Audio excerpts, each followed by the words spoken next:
10.1 notes, law of sines. This is page 4. And so we're going to do again what we just did. And so here is example 3. I am going to start the same way. I am going to draw my triangle. Again, I'm not even paying attention to how big those angles are supposed to be. I'm just going to label this the same way. Alpha, beta, gamma. Side opposite alpha is A, side opposite beta is B, and side opposite gamma is C. And so now I'm going to go ahead and label what I have. Angle A is 43 degrees. Angle B is 98 degrees. And I have side C, which is 22 feet. I have 3 pieces out of 6, but notice I don't have a pair that I can use to set up the law of sines. But super easy for me to find the size of angle gamma, because that's going to be 180 minus my other 2 angles, so minus 98 minus 43, and I get angle gamma is 39 degrees. And so I have already solved for 1 out of the 3 pieces. Okay.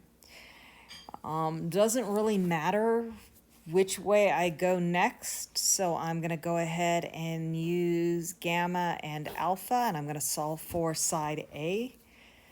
I want side A, so I'm going to make sure that I put that in the numerator. So I've got A over sine alpha equals C over sine gamma, and that is the piece of the law of sines that I'm going to use for this. A over the sine of alpha is 43 degrees. C is 22 over the sine of gamma, which is 39 degrees. Okay. Again, I want to solve for A, so I'm going to multiply both sides by the sine of 43. Cancels over here. Keep in mind that is a number, so A equals, and I want to explain something I've been a little sloppy about lately. I've got an equal here because when I write it this way, even though the sine of 43 is a number, and I'm going to use some sort of decimal in there, and the sine of 39, same thing, written this way, it's exact. 22 times the sine of 43, whatever it is, all divided by the sine of 39, whatever it is. As soon as I plug that into a calculator, I'm getting decimal equivalents. And so I want to make sure that now I'm using the appropriate symbol. I'm using that approximately equal. And when I round to the nearest hundredth again, to 2 decimal places, I get 23.84. Since this is the length of a side, I need to make sure my label is correct. Notice that up above when I solved for gamma, I also made sure my label was correct. That's 39 degrees. It's not 39 radians. It's not 39 inches. So labels are important. It's also important to use them so that you know you have found the right piece and did not get off track somewhere. Last thing we want to do is find side B. So I got B over sine of beta. And I'm going to use C, since I was given that, over the sine of gamma. I'm fairly confident that I subtracted those 2 numbers from 180 correctly, so I'm not so worried about that being a mistake for me. I got B over the sine of beta is 98 degrees equals C is 22 over the sine of 39 degrees. So B is 22